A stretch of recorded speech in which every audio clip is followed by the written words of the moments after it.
আপনারা জানেন যে আমাদেরকে আসলে এই ইভেন্টটা নামানোর জন্য অনেকই কাঠটা পার করতে হয়েছে।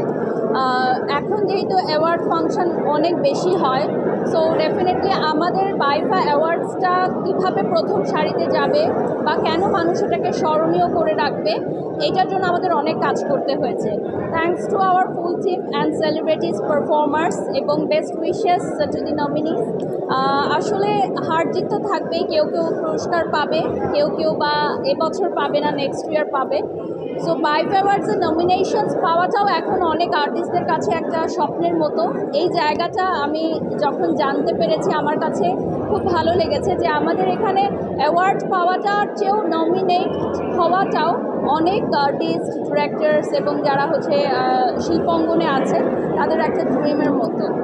যোগ্যতার ভিত্তিতে বাইফা অ্যাওয়ার্ড যারা পাচ্ছে আসলে যোগ্যতার কথা মূল্যায়ন দেওয়া হয়েছে, নানান কথাবার্তা আসলে থাকে, স্বজন বৃদ্ধি XYZ নানান সময় আমাদের দেশে বিশেষ করে এই বিষয়গুলো বেশি কথা হয়। সেই ক্ষেত্রে আপনার জায়গাটা নিয়ে বলতে চাই আর্টিস্টরা কতটুকু যোগ্য এবং যোগ্যতার ভিত্তিতে বাইফা ডেফিনেটলি আমাদের এখানে অনারেবল জুরি প্যানেল থেকে বিচার কার্য সম্পন্ন করার পরই আমরা আসলে সম্মাননা তুলে দিচ্ছি। আপনারা অ্যাওয়ার্ড ফাংশনটি দেখলেই বুঝবেন যে এখানে বেস্ট যারা তাদেরকেই শুধুমাত্র সম্মাননা দেওয়া হচ্ছে, কোনো প্রকার স্বজনপ্রীতির ভিত্তিতে নয়। যেমন আমি অ্যাজ আ ফেস অফ বাইফা অ্যাওয়ার্ডস আমি নিজেই কিন্তু গত আসরেও অ্যাওয়ার্ড নিয়েছি as a best brand promoter. এবছর কিন্তু আমি কোনো অ্যাওয়ার্ডিও না, নমিনিও না। তো এটা হচ্ছে আমাদের জায়গাটা যে যেহেতু আমরা বাইফার ফ্যামিলি, সো আমাদের ফ্যামিলির কেউ আসলে এইখানে অ্যাওয়ার্ডের নমিনেশন নাই। তো এখান থেকেই আসলে বোঝা যায় যে আমরা কতটা স্ট্রিক্ট রেখেছি, এন্ট্রি কার্ড থেকে শুরু করে নমিনেশনের জায়গাটা, অ্যাওয়ার্ড রিসিভিংয়ের জায়গাটা, ইনফ্যাক্ট পারফরমেন্সের জায়গাতেও আমরা একদম বেস্ট আর্টিস্টদেরকে নিয়ে এসেছি যারা হচ্ছে ডান্স খুব ভালো করে, গানের ক্ষেত্রে যারা বেস্ট সিঙ্গার্স আছে।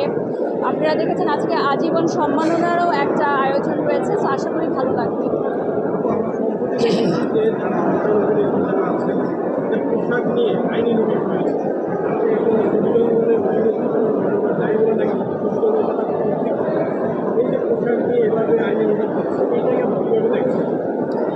আসলে আমি এখনও এই বিষয়ে অত বেশি নলেজ গ্যাদার করি নাই।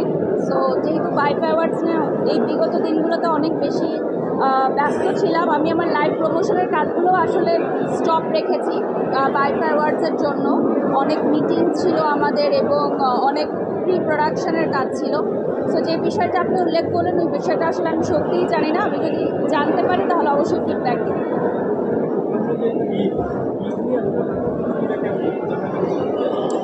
ঈদ নিয়ে আসলে প্রস্তুতি থাকে যে যেহেতু এবারে কোরবানি ঈদ, সো যেহেতু কোরবানি জায়েজ আছে, সো ওটা নিয়ে ব্যস্ততা থাকবে, গরু নিয়ে ব্যস্ততা থাকবে।